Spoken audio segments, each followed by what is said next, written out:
Tepat pada 15 Desember 2015 kemarin, pukul 15:15 menit, Rektor Undiknas University, Profesor Gede Sri Dharma meluncurkan Undiknas Mobile yang berbasiskan sistem operasi Android. Peluncuran Undiknas Mobile tersebut merupakan upaya Undiknas University dalam menjawab perkembangan zaman, sekaligus memperkuat brand Undiknas University melalui ponsel pintar.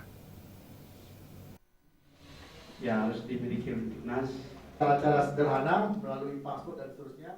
Undiknas Mobile hadir untuk menyesuaikan dengan keinginan dan perkembangan masyarakat yang tidak lagi statis dalam menyerap informasi. Rektor Undiknas University, Profesor Gede Sri Dharma menjelaskan, peluncuran Undiknas Mobile sekaligus menjadi bukti keseriusan pihak universitas dalam memberi pelayanan secara optimal kepada mahasiswa, orang tua maupun berbagai stakeholder terkait yang ingin mengetahui lebih mendalam tentang Undiknas University hanya dengan menggunakan ponsel pintar. Setelah sukses meluncurkan Undiknas University yang berbasis sistem operasi Android, Sri Dharma menargetkan Juni 2016, sistem operasi yang berbasis iOS bisa segera menyusul. Kalau Android itu mudah, karena banyak pengguna kita itu berbasis Android, tapi untuk berbasis iOS ini memang nampaknya perlu waktu, bahkan memprogram, memformatnya itu perlu pikiran dan waktu yang begitu lama.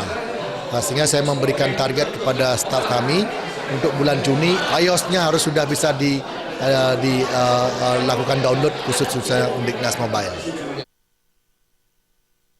Gede Sri Dharma mengatakan, dalam 3 bulan ke depan konten yang tersedia akan terus disempurnakan. Dengan demikian, seluruh kegiatan kampus terutama kegiatan kemahasiswaan, mulai dari pendaftaran mahasiswa baru, pendaftaran KKN maupun wisuda, hingga pengurusan administrasi perkuliahan bisa dilakukan lebih mudah karena cukup melalui smartphone. Bermanfaat untuk bangsa dan negara berserta Undiknas.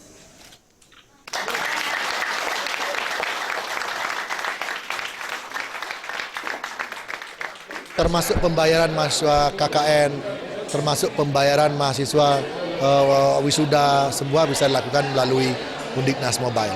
Jadi memudahkan mereka tidak lagi datang ke kampus, cukup melalui Undiknas Mobile mereka selesai secara administrasi. Saya berharap kemudahan yang kami berikan kepada para stakeholder terkait dengan Undiknas Mobile terwujud. Tidak mereka, kalau bisa dipermudah kenapa dipersulit, itu moto kami. Sehingga dengan memberikan Undiknas Mobile pelayanan yang prima, tidak ada seorang mahasiswa pun yang tidak dapat mengakses aktivitas yang ada di Undiknas. Gede Sri Dharma berharap keberadaan Undiknas Mobile dapat dimanfaatkan secara baik oleh seluruh stakeholder di Undiknas University untuk mempermudah berbagai hal, terutama mewujudkan pelayanan prima kepada berbagai pihak. Terbanyak mahasiswa yang sudah mendaftar melalui Undiknas Mobile ini. Khalid Sidi dan Bayudi, Bali TV.